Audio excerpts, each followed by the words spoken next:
Hello friends, welcome back to science की दुनिया। किसकी दुनिया? साइंस की दुनिया। इसको साइंस की दुनिया क्यों बोल रहे हो सर?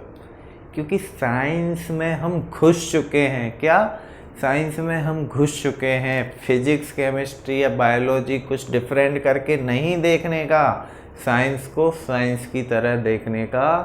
तो पता चलेगा कि कैसे सारी चीज़ क्या है, इंटर रिलेटेड हैं। क्या है? इंटर रिलेटेड है।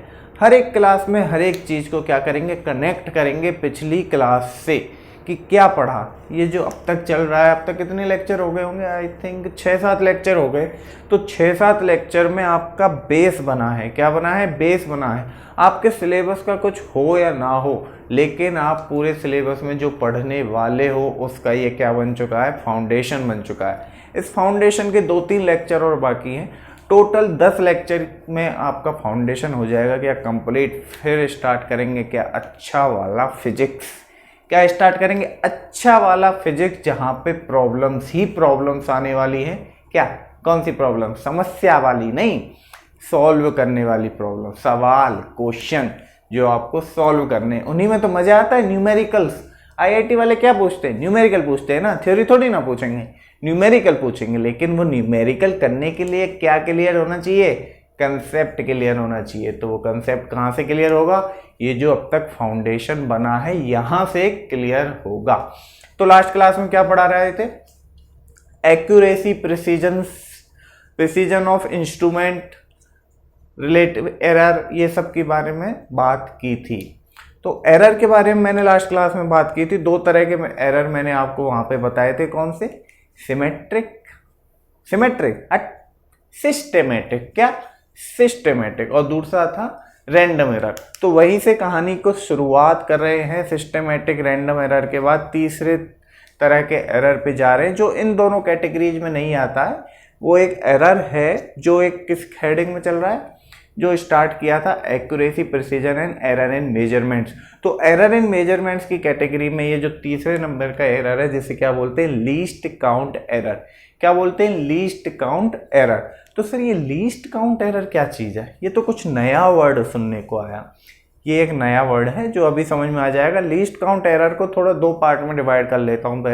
पहले लीस्ट का हम समझ लेते हैं, फिर उसके बाद एरर भी समझ लेंगे। वैसे एरर तुम ऑलरेडी समझ चुके हो। जो लीस्ट काउंट का जो एरर है वही क्या है? Least count error. तो पहले समझ लो क्या? Least count. क्या समझ लो? Least count.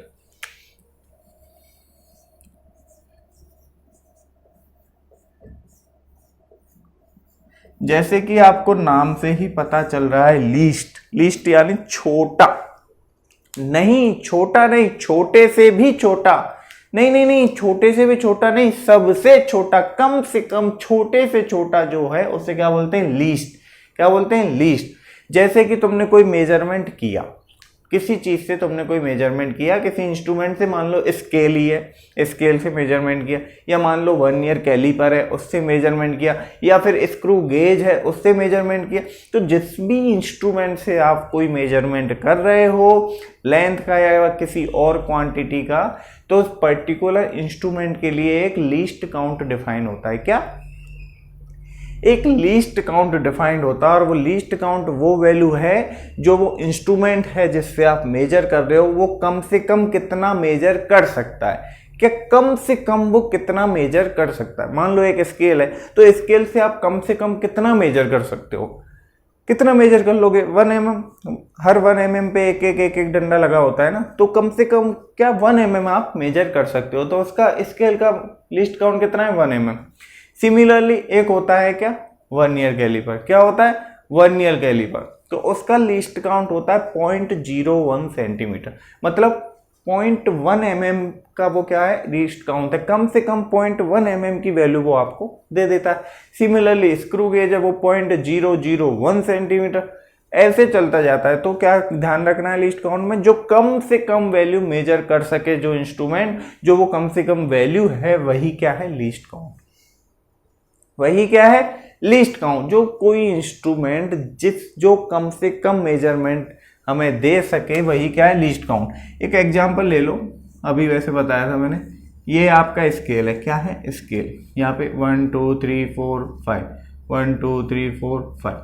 1 2 3 4 5, 1 2 3। तो ये जो है बड़े बड़े डंडे जो लगे हुए हैं ये क्या है, ये सेंटीमीटर है और ये क्या है, mm है। तो कम से कम आप कितना नाप लोगे, स्केल से कम आप कितना नाप लोगे, 1 mm नाप लेंगे सर। तो स्केल का लीस्ट काउंट क्या है, 1 mm। तो हर इंस्ट्रूमेंट के लिए लीस्ट काउंट जो है डिफाइंड होता है, समझ गए। हर इंस्ट्रूमेंट के लिए लीस्ट काउंट डिफाइंड होता है। Smallest value that can be measured by an instrument. Definition लिख दूं,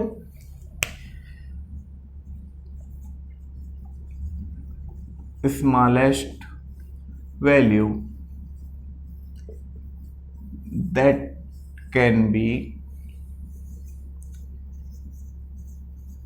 measured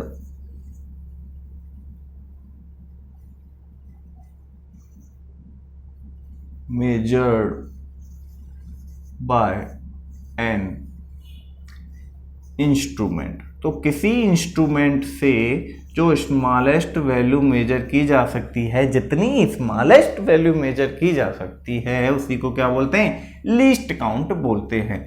लेकिन सर आपने स्टार्ट जब क्लास की थी तो लीस्ट काउंट एरर की बात की थी। हाँ जी, लीस्ट काउंट एरर की बात की थी। लीस्ट काउंट एरर तभी तो समझ में आएगा जब आप लीस्ट काउंट को समझोगे। तो लीस्ट काउंट अब आपके समझ में आ गया तो लीस्ट काउंट एरर भी समझ में आ जाएगा। जो लीस्ट काउंट में जो एरर है वही लीस्ट काउंट एरर है। अब बोलोगे क्या सर बच्चों वाली डेफिनेशन दे रहे हो। देखो बच्चों वाली डेफिनेशन नहीं है, सत्य वचन यही है। क्या, देखो रिजोल्यूशन की बात की थी लास्ट क्लास में। रिजोल्यूशन मतलब कम से कम जो इंस्ट्रूमेंट है वो कम से कम 2 पॉइंट को कितना डिस्टिंक्ट दिखा सकता है, वही क्या था, रिजोल्यूशन था। तो रिजोल्यूशन को आप लीस्ट काउंट से रिलेट कर दो ना, सेम ही चीज है। रिजोल्यूशन को लीस्ट काउंट से क्या करो, रिलेट करो। कोई इंस्ट्रूमेंट है, माइक्रोस्कोप है, उससे तुम क्या कर रहे हो, देख रहे हो, 2 पार्टिकल को देख रहे हो। तो वो 2 पार्टिकल को कितना सेपरेटली दिखा सकता है, जितना अच्छा रिजोल्यूशन होगा उतना सेपरेट उन पार्टिकल्स को दिखा पाएगा, उतना डिस्टिंक्ट उन पार्टिकल को दिखा पाएगा। वही क्या है, रिजोल्यूशन है। उसका रिजोल्यूशन उतना ही अच्छा है जितना डिस्टिंक्ट उन पार्टिकल्स को दिखा पाएगा। वही क्या है, वही किसी इंस्ट्रूमेंट का लीस्ट काउंट है।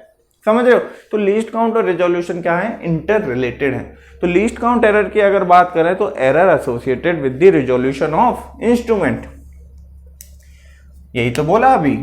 लीस्ट काउंट एरर क्या है, error associate with the resolution of instrument. समझ गए। इंस्ट्रूमेंट के रिजोल्यूशन से जो एरर एसोसिएट है, जो इंस्ट्रूमेंट के रिजोल्यूशन का जो एरर है वही क्या है, लीस्ट काउंट एरर है। तो ये तो रही छोटी सी बात लीस्ट काउंट की, इसमें कुछ ज़्यादा था नहीं। ठीक है। तो ये लीस्ट काउंट एरर की बात, 2-3 तरह के एरर और आते हैं जो आप कॉमनली पढ़ते हो। लीस्ट काउंट का जब आप इंस्ट्रूमेंट के बारे में बात करोगे तो लीस्ट काउंट एरर की बात करेंगे। लेकिन कॉमनली आप जब कोई बुक पढ़ते हो ना, कोई चैप्टर पढ़ते हो, जब मैथमेटिकल चीज़ सामने देखते हैं, जब एरर की बात होती है ना, तो वहाँ कुछ प्री डिफाइंड एरर हैं जो मैं अभी बोलने वाला हूँ, और तुम वो सुनते ही समझ जाओगे अच्छा सर ये कहानी उन एरर पढ़ाने के लिए बताई थी क्या। हाँ, वही पढ़ाने के लिए बताई थी। कौन कौन से एरर हैं, एब्सोल्यूट एरर, क्या, absolute error, random error and random percentage error. तो मैं यहाँ पे हेडिंग डाल रहा हूँ एब्सोल्यूट, रिलेटिव एंड, देखो रैंडम तो बात कर ली थी हमने, सिस्टेमेटिक एंड रैंडम एरर की बात कर ली थी। हाँ, सिस्टेमेटिक और रैंडम से याद आया, ये जो लीस्ट काउंट है ना, ये रैंडम एरर की कैटेगरी में आता है। किसी लिमिट तक, कोई पर्टिकुलर लिमिट तक ये लीस्ट काउंट जो है रैंडम एरर की कैटेगरी में आता है। लेकिन इसका मतलब ये नहीं कि लीस्ट काउंट जो है हमेशा ही रैंडम एरर होगा, नहीं। एक पर्टिकुलर लिमिट डिफाइंड है इसके लिए, वो क्वेश्चन में बता के रखेगा। उस लिमिट में क्या है, ये लीस्ट काउंट रैंडम एरर की कैटेगरी में आएगा। अगर उस लिमिट में नहीं है तो ये लीस्ट काउंट जो है किसमें, सिस्टेमेटिक एरर की कैटेगरी में भी आ सकता है। तो हो गए रैंडम एरर, सिस्टेमेटिक एरर की बात हो गई थी। अब मैं अभी क्या कह रहा था, एब्सोल्यूट एरर की बात कर रहा था। किसकी बात कर रहा था, एब्सोल्यूट एरर और relative error and percentage relative error.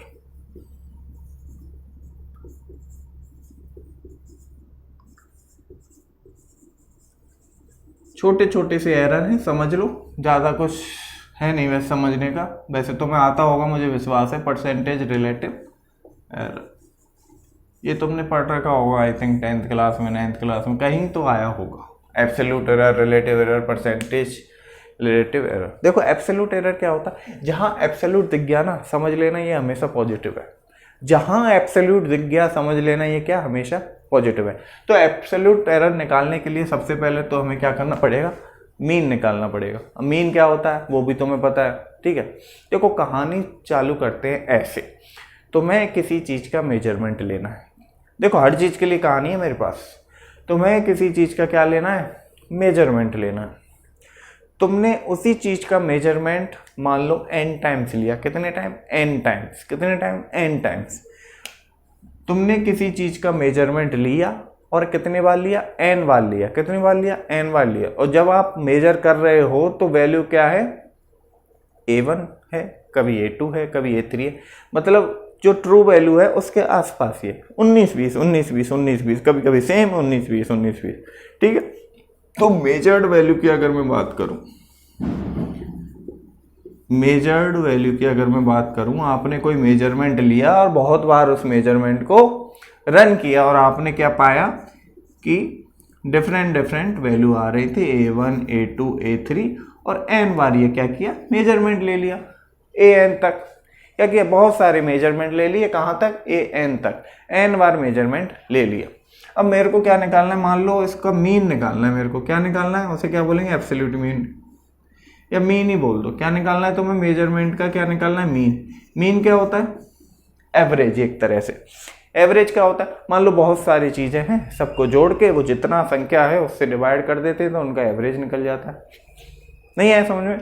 देखो क्लास में 10 स्टूडेंट है, क्या एक क्लास में 10 स्टूडेंट हैं, उन्होंने एक पर्टिकुलर एग्जाम दिया, किसी विषय का उन्होंने एग्जाम दिया, ठीक है। और 10 स्टूडेंट के अलग अलग नंबर आए, 10 स्टूडेंट के अलग अलग नंबर आए। और अगर तुमसे कोई पूछे, तुम्हारा टीचर आके या बाहर से कोई बंदा आके एक बंदे से पूछे कि अच्छा ये बताओ जो रिसेंटली तुम्हारा एग्जाम हुआ था उस एग्जाम में तुम्हारे क्लास में एवरेज मार्क्स कितने थे, क्या बोलेगा, एवरेज मार्क्स कितने थे। एवरेज पूछ रहा है, वो किसी पर्टिकुलर बंदे का मार्क्स नहीं पूछ रहा है, वो एवरेज पूछ रहा है। मतलब कुल मिला के अगर सबका एवरेज निकालें तो मार्क्स कितने हैं, तो क्या करते हैं सर, सबके मार्क्स जोड़ देंगे, डिवाइड बाई 10 कर देंगे। 10 स्टूडेंट का जो मार्क्स निकल के आएगा वही क्या है, एवरेज मार्क्स। सिमिलरली इतने सारे मेजरमेंट लिए, इनका मीन निकालना है, एवरेज निकालना है, तो क्या करोगे सर, कुछ नहीं करेंगे, सबको जोड़ देंगे, a1 a2 a3 and so on, divide by n। और इस मीन को क्या बोलते हैं, अर्थमेटिक मीन। क्या बोलते हैं, अरिथमेटिक मीन। अब ये मत बोलना सर ये अर्थमेटिक मीन नहीं पता, पता लग जाएगा मैथमेटिक्स की जब क्लास चलेगी। क्या, जब मैथमेटिक्स की क्लास चलेगी अर्थमेटिक मीन भी पता लग जाएगा, जीपी एचपी सब आ जाएगा, ठीक है, समझ गए। अभी पचा लो, यही अर्थमेटिक मीन है, क्या, ये जो एवरेज निकाला। तो ये अर्थमेटिक मीन निकाल लिया। लेकिन सर आप तो एब्सोल्यूट एरर की बात कर रहे हैं। हाँ तो क्या है, एब्सोल्यूट एरर भी निकल जाएगा। कैसे निकल जाएगा, अर्थमेटिक मीन निकल गया तो क्या, एब्सोल्यूट एरर भी निकल जाएगा। देखो अभी मैंने बोला था कि एब्सोल्यूट का मतलब क्या है, एब्सोल्यूट का मतलब मैंने अभी क्या बोला था कि कुछ भी हो जाए सर, ये एब्सोल्यूट मतलब हमेशा पॉजिटिव, एब्सोल्यूट हमेशा पॉजिटिव रहेगा। तो एब्सोल्यूट एरर है, एरर क्या है, मतलब जो ट्रू वैल्यू है और जो मेजर्ड वैल्यू है उसके बीच का जो डिफरेंस है वही तो एरर हुआ। तो अगर एब्सोल्यूट एरर निकालना है, एब्सोल्यूट एरर, अगर एब्सोल्यूट एरर निकालना है तो क्या करेंगे, एब्सोल्यूट एरर निकालना, ये मीन जो है ना इसको क्या आप लिख लो, आप ए मीन लिख लो। क्या लिख लो, ए मीन लिख लो, या फिर और कुछ डिफाइन कर दो इसको, ए मीन ही डिफाइन कर दो, ठीक है। तो ये क्या आया, मीन निकल गया, मतलब एवरेज वैल्यू आई। तो जो एवरेज है इनका वो क्या है, ए मीन है। मतलब ये तो ट्रू है कि इन सब का एवरेज ये है। अब तो मैं एरर निकालना, तो एरर कैसे पता लगेगा सर? जो इंडिविजुअल मेजरमेंट है ना सर, जो इंडिविजुअल मेजरमेंट है उनमें से अगर मीन को सबट्रैक्ट कर दोगे तो एरर पता चल जाएगा, ऑब्वियस सी बात है। तो एब्सोल्यूट एरर मान लो मैं A1 के लिए निकालूं, एब्सोल्यूट एरर मैं A1 के लिए निकालूं। एब्सोल्यूट है मतलब पॉजिटिव नेगेटिव वैल्यू कुछ भी आ सकती है, लेकिन रखेंगे क्या? मोड में रहेगा हमेशा पॉजिटिव। रखेंगे क्या? मोड में रहेगा हमेशा पॉजिटिव। तो मोड A मतलब एब्सोल्यूट एरर क्या आएगा? मोड A1 लिखेंगे ना A1 के लिए, तो A1 minus A mean, A1 minus A mean. इसको डेल्टा भी लिख सकते हैं क्योंकि ये क्या है? सबट्रैक्ट कर रहे हैं ना, तो डेल्टा A1 आ गया। सिमिलरली डेल्टा A2 भी निकल सकता है। कैसे? A2 माइनस A मीन, समझ रहे हो ना? सिमिलरली डेल्टा AN के लिए भी निकाल दो कि क्या आएगा? AN minus A mean. ये आपका आ गया क्या? Absolute error. ये क्या आ गया? Absolute error. अब एब्सोल्यूट एरर के बाद एक चीज आती है जो जनरली आपसे एग्जाम्स में भी पूछ लेते हैं, कि डायरेक्ट पूछ लेंगे आपको मेजर्ड वैल्यू देके कि मीन एब्सोल्यूट एरर निकालो। क्या निकालो? Mean absolute error. मीन नहीं पूछ रहे हैं वो, अर्थमेटिक मीन नहीं पूछ रहे हैं वो, मीन एब्सोल्यूट एरर पूछ रहे हैं। क्या पूछ रहे हैं? Mean absolute error. जब सर एब्सोल्यूट एरर ही पता लग गया तो मीन निकाल लेंगे एब्सोल्यूट एरर का, वही मीन एब्सोल्यूट एरर हो जाएगा। समझ गए? देखो मैं बताता हूं कैसे। जब अभी आपने क्या निकाला था? अर्थमेटिक मीन निकाला था। मेजर्ड वैल्यू का आपने अर्थमेटिक मीन निकाल लिया। अब आपको पूछ रहा है एब्सोल्यूट मीन एरर, मतलब एब्सोल्यूट एरर जो था उसका मीन निकालना है। तो कैसे लिखेंगे? Absolute mean error. Absolute mean error कैसे निकालोगे? किससे रिप्रेजेंट करेंगे इसको? एब्सोल्यूट मीन एरर को डेल्टा A मीन लिख देंगे। डेल्टा A मीन, जैसे यहां पे A मीन लिखा था, अभी डेल्टा A मीन, क्योंकि डेल्टा क्या है? डेल्टा A क्या है? एब्सोल्यूट एरर है। तो इनका निकाल देंगे क्या? मीन। कैसे निकलेगा? इसमें क्या है सर?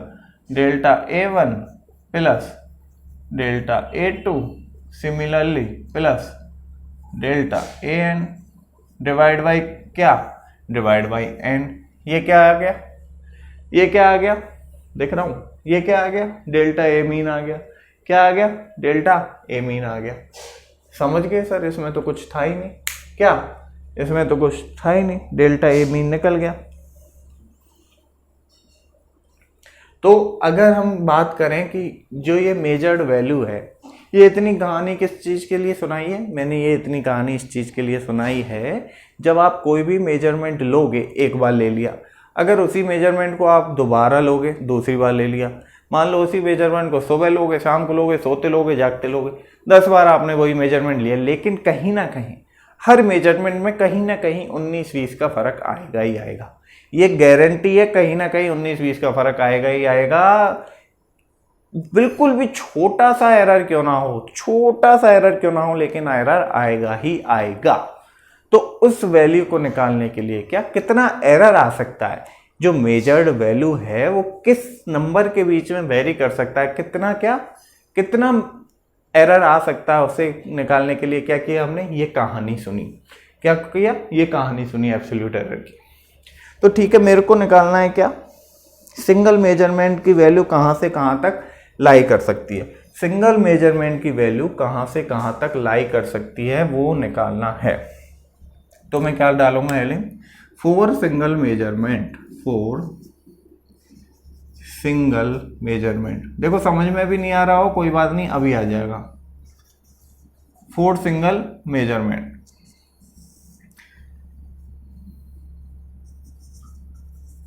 एक सिंगल मेजरमेंट की बात कर रहा हूं, मान लो मैंने A1 की बात कर रहा हूं। क्या? मैं केवल A1 की बात कर रहा हूं। क्या? केवल A1 की बात कर रहा हूं। तो मैं ये पूछना चाह रहा हूं, या मैं ये बताना चाह रहा हूं कि जो A1 है, A1 जो है इसकी वैल्यू इधर या इधर थोड़ी सी हो सकती है। क्या? इधर या इधर थोड़ी सी हो सकती है। जो ये इधर उधर बोल रहे हो ना सर, ये क्या है? एक रेंज है। क्या है, ये एक रेंज है।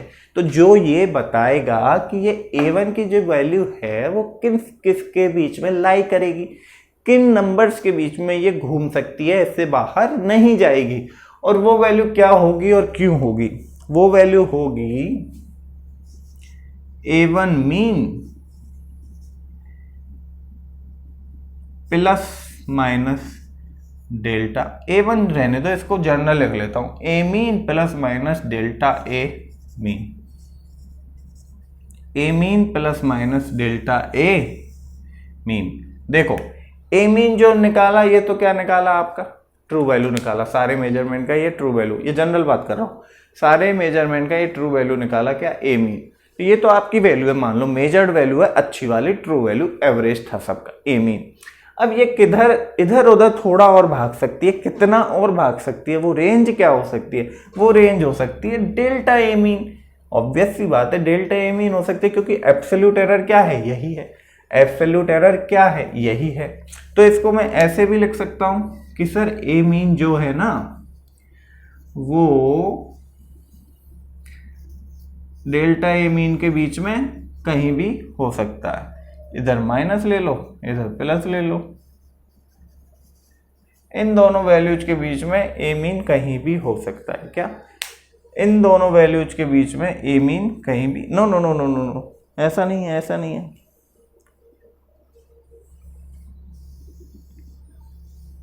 एक चीज मिस कर रहे हैं हम।